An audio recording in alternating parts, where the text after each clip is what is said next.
enough. David Hogg, this is the young demagogue about Rubio, who he just trashed. I expect this guy to run as a liberal Democrat one day for public office. Cut 6, go.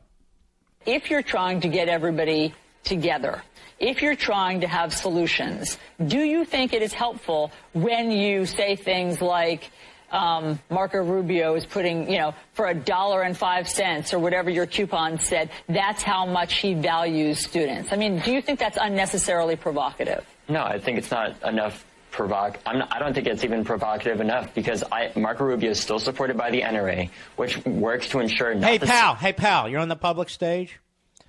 I am the NRA. And there's 5.5 million of us.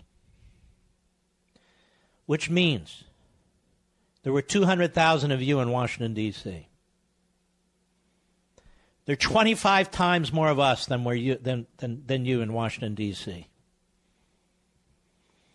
And you're very young, and unfortunately, you've been indoctrinated and propagandized too.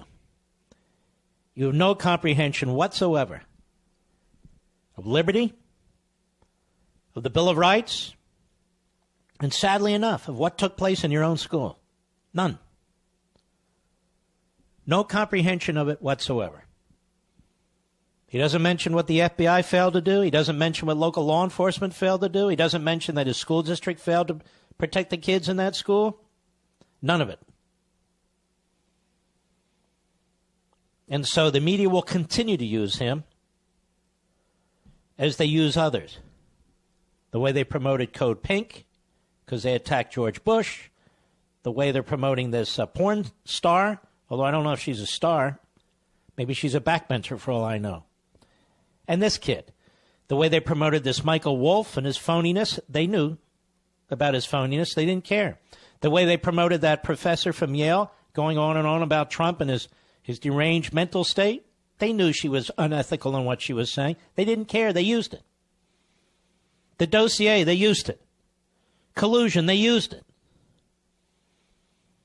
This poor kid's being used, but he seems to like it. They've turned this kid into a demagogue, unfortunately.